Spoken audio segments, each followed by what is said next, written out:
जिसे मैनेजर ने दुत्कारा। वही निकला अस्पताल की असली पहचान। शहर के सबसे बड़े अस्पताल के बाहर एक बूढ़ा आदमी खड़ा था।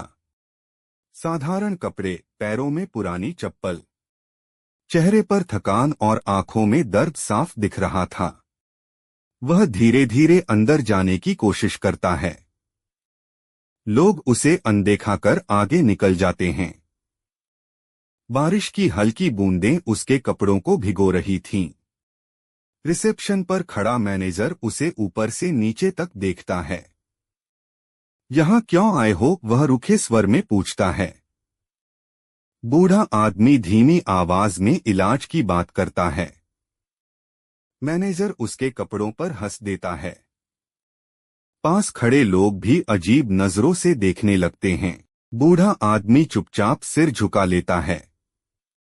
मैनेजर कहता है, यह प्राइवेट अस्पताल है, फ्री सेवा नहीं। बूढ़ा आदमी जेब टटोलता है। कुछ सिक्के उसकी हथेली में आते हैं। वह कहता है, बस जांच करवा दीजिए। मैनेजर गुस्से में हाथ झटक देता है। यहाँ दानखाना नहीं चलता, वह चिल्लाता है। नर्स और डॉक्टर दूर से सब देख रहे होते हैं। कोई आगे बढ़कर कुछ नहीं कहता। अस्पताल की चमकती दीवारें इंसानियत को छुपा लेती हैं। बूढ़ा आदमी दरवाजे के पास बैठ जाता है। उसकी सांसें तेज चल रही होती हैं, लेकिन चेहरे पर कोई शिकवा नहीं। अचानक बूढ़ा आदमी बेहोश होकर गिर पड़ता है। लोगों में हलचल मच जाती है। नर्स दौड़कर आती है। डॉक्टर तुरंत स्ट्रेचर मंगवाते हैं। मैनेजर घबराकर आदेश देता है। सब उसे इमरजेंसी में ले जाते हैं। इलाज शुरू होते ही डॉक्टर हैरान हो जाते हैं। उसकी रिपोर्ट्स कुछ अलग ही कहानी कह रही थीं। एक सीनियर डॉक्टर फाइल ध्यान से देखता है। नाम पढ़ते ही उसकी आंखें फैल जाती हैं। वह तुरंत अस्पताल डायरेक्टर को बुलाता है। माहौल अचानक गंभीर हो जाता है। डायरेक्टर आते ही बूढ़े आदमी को देखते हैं। उनके चेहरे का रंग बदल जाता है। वे सम्मान से सिर झुका लेते हैं। सभी कर्मचारी हैरान रह जाते हैं। मैनेजर को कुछ समझ नहीं आता। कमरे में सन्नाटा छा जाता है। डायरेक्टर बताते हैं, यही वो व्यक्ति हैं जिन्होंने यह अस्पताल बनवाया। सबकी आंखें फटी की फटी रह जाती हैं। मैनेजर के हाथ कांपने लगते हैं। वह यकीन नहीं कर पाता। साधारण कपड़ों में करोड़ों का मालिक डायरेक्टर बताते हैं कि इस बूढ़े आदमी ने अपनी जमीन, पैसा और जीवन गरीबों के इलाज के लिए दान कर दिया था। उन्होंने कभी नाम या पहचान नहीं चाही। बस इंसानियत की सेवा उनका सपना था। आज वही सपना शर्मिंदा खड़ा था। मैनेजर रोते हुए माफी मांगता है। उसके शब्द कांप रहे होते हैं। वह बार बार सिर झुकाता है।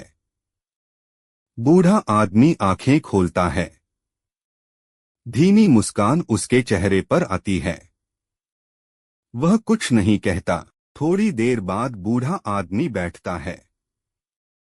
सब लोग चुपचाप उसकी ओर देखते हैं।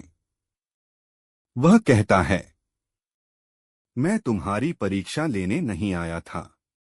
मैं बस इंसानियत देखने आया था। कमरा और भी शांत हो जाता है। वह कहता है, अस्पताल इमारत से नहीं चलता, यह दिल से चलता है। जो कपड़ों से इंसान को मापे, वह कभी इंसान नहीं बन सकता। मैनेजर की आंखों से आंसू बहने लगते हैं। बूढ़ा आदमी आदेश देता है, आज से कोई गरीब इलाज से वंचित नहीं रहेगा। जो भेदभाव करेगा, वह यहाँ काम नहीं करेगा।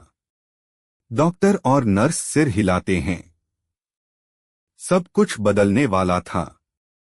कुछ दिनों बाद अस्पताल का माहौल बदल जाता है। गरीबों का इलाज मुस्कान के साथ होने लगता है। स्टाफ का व्यवहार नरम हो जाता है। मैनेजर खुद मरीजों की मदद करता है। बूढ़ा आदमी दूर से सब देखता है। उसकी आंखों में संतोष होता है। बूढ़े आदमी के जाने के बाद अस्पताल में अजीब सा सन्नाटा रहता है। कई कर्मचारी उसकी बातें याद करने लगते हैं। मैनेजर रोज उसकी खाली कुर्सी के सामने रुकता है। उसे अपनी गलती साफ दिखने लगती है। पहली बार उसे नौकरी नहीं, इंसानियत की अहमियत समझ आती है। उसकी आंखें अक्सर भर आती हैं। एक दिन एक गरीब महिला बीमार बच्चे को गोद में लिए आती है।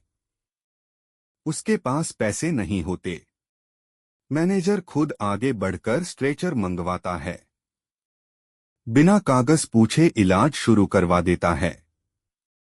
महिला की आंखों में भरोसा झलकता है। स्टाफ यह बदलाव चुपचाप देखता है। अस्पताल की दीवार पर एक नया बोर्ड लगाया जाता है। उस पर लिखा होता है, यहाँ हर मरीज बराबर है। लोग रुककर उस लाइन को पढ़ते हैं। कुछ की आंखें नम हो जाती हैं। इंसानियत अब नियम बन चुकी थी।